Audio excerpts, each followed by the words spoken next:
What's going on, people? I said I'd have another Empire review, and here it is. This is the Empire Vanquish, the 2.0, not the newest version of the Vanquish. The Vanquish GT with the new bolt has come out, but a lot of the features between those two guns are the same, so we can kind of talk about both at the same time. First thing I'll talk about is some of the things that you get with this gun. And for $1,200 now, the Vanquish GT is a great deal, I think. One of the reasons being because you get a full barrel kit. You get 4 barrel backs, all with nice long control bores. They are 682, 685, 688, and 691. So pretty much able to size all your paint.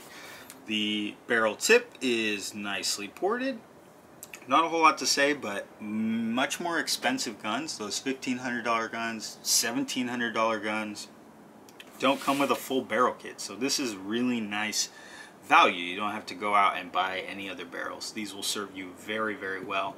Same barrel that's now coming on the Axe 2.0. Yeah, and it's just really solid. So the Vanquish is a gun that there are many reasons I want to really like it and I really want to shoot it, and then there are other reasons that I just don't think it's as good as some of the other options out there. One thing that they've done with the Vanquish is make it very user friendly. So this is the only Allen key you get with the gun, and it's the only one you need.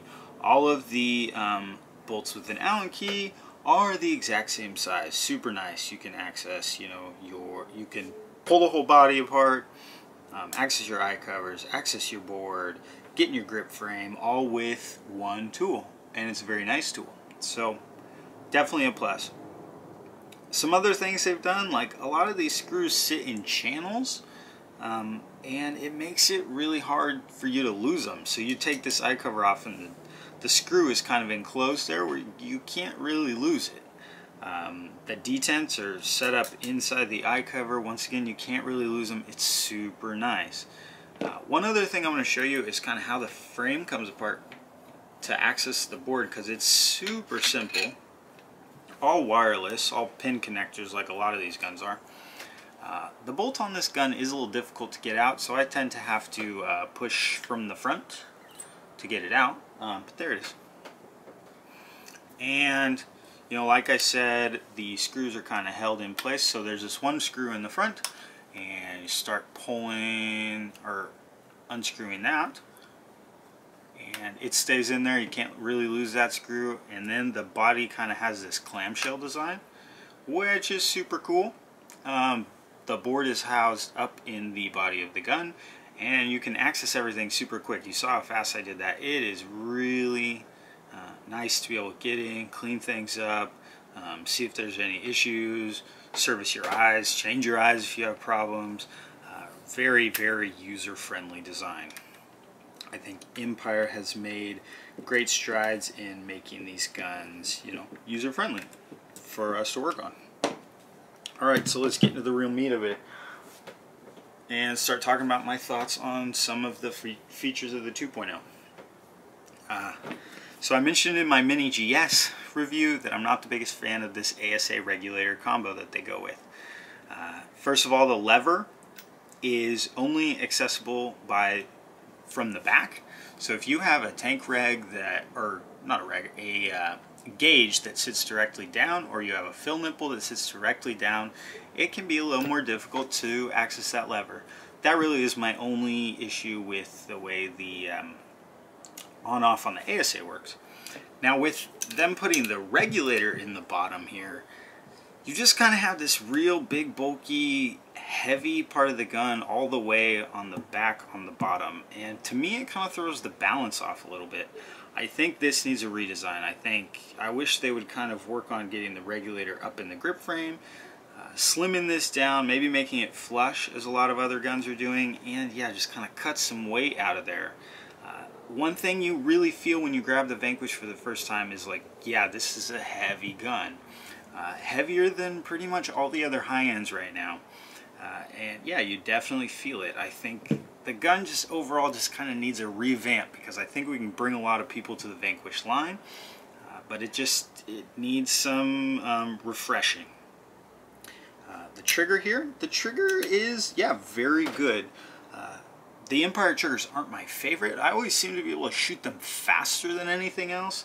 But yeah, they're very, very snappy triggers, and they're going to work well for just about everybody. The board placement is also something that I'm kind of not the biggest fan of. So just like in the Axe, if you buy a redline board, the board is up here in the front. Yeah, I don't know if we're going to be able to see that on the camera. But anyways, it just seems like an odd place to put the board, right? So if I'm holding the gun with my, thumb around the foregrip, I can't even see all the board. Like, see if there's an eye malfunction or something like that. So I think it's a strange placement. I hope they move the board to the back of the gun at some point on the Vanquish. I understand them trying to kind of use parts between other guns in their line, but that's an issue for me. Another issue that I have with the board setup, and we probably won't be able to see this too well again, is the joystick. The rubber cover over the joystick tends to rip. The joystick also isn't that easy to operate. I kind of have to use my fingernail whenever I want to operate it.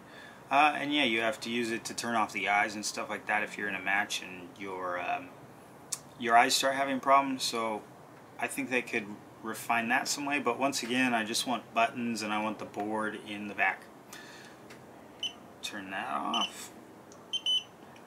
Ergonomically, aside from just being a little heavy, I think the grips are really, really good. The spacing's good. For me, personally, I'd want the foregrip just a little bit closer in towards the trigger. That's kind of just because I have a little shorter arms than most people. The average person probably likes that nice, super stretched out feel. And I don't blame them. It's much more comfortable when the gun's spaced out well. But the grips are really good. They're nice and sticky for your hands. The back grip fits really well in the palm of the hands. And yeah, nothing to complain about with the grips. I think that's great. Feed neck is just as you expect it to be. A nice clamping feed neck. The Empire ones, to me, are one of my favorites. I really like the lever action there. I think it's better than most others. This is kind of lower profile than most, and it looks good. So, good, solid feed neck. And now we'll jump into the bolt system. And this is kind of where I, start to like this gun. Even, again, after I kind of nitpick the whole thing, I start to like it because of the bolt system. This gun is a balanced spool valve, and it is so smooth. With it being balanced spool valve, though, it kind of has bolt stick issues like they all do. The bolt is very similar to the Lux 2.0 bolt. If you looked at them side by side, didn't know which one came out of which gun, the average person probably has a hard time telling what goes where. But yeah, just some bolt stick issues. It's not super efficient, but the shot is so smooth. So I think for the person that wants a real smooth shot, and they're willing to kind of deal with some of the nitpicky things I said, deal with a gun that's a little bit heavier, this could be the one for you. I don't know if the smoothness is due to the gun being a little heavier, because you just have more mass, you don't feel the kick as much. So I don't know there. I'd really like to see them kind of mill this gun body down. I don't think it looks very good. The body is really big because of the way they put the board in there. So like I'm saying, I think this gun shoots really well. The GT bolt has come out. Vanquish GT has the exact same milling. All these other things in the gun except for the bolt are the same. It's got a good price tag on it, and supposedly, I haven't shot the GT, but it's more air efficient, more reliable, which are all great things. If they've kept the shot quality, I think that bolt system is a winner. So my final opinion is kind of on the Vanquish. Shoots really well, or at least the 2.0 shoots really well, but just needs a redesign in my opinion. I think if Empire comes out, they make this gun lighter. They take the regulator, put it up in the grip frame, make it smaller, less material. They really mill down this body, make it look cool. Move the board to the grip frame here. Yeah, I think they'd have a winner with this gun. I think if they can get it around closer to that 2-pound mark, do some of those things, keep the amazing shot quality, yeah, I think a lot more people would shoot the Vanquish. So my hope is that the Vanquish line doesn't kind of die off with the GT, because the GT to me wasn't really enough for me to consider shooting a Vanquish. I shot one of these for a while because I liked it. There were just too many things about it that I found other guns did better. So Empire comes in, they freshen up this Vanquish. I really want to love it because it shoots so great. There aren't a lot of guns out there that shoot as good as the Vanquish does. There you go. $1,200 gun now for the GT. Yeah, you get a lot of value for that with the full barrel kit, nice case, a good solid gun.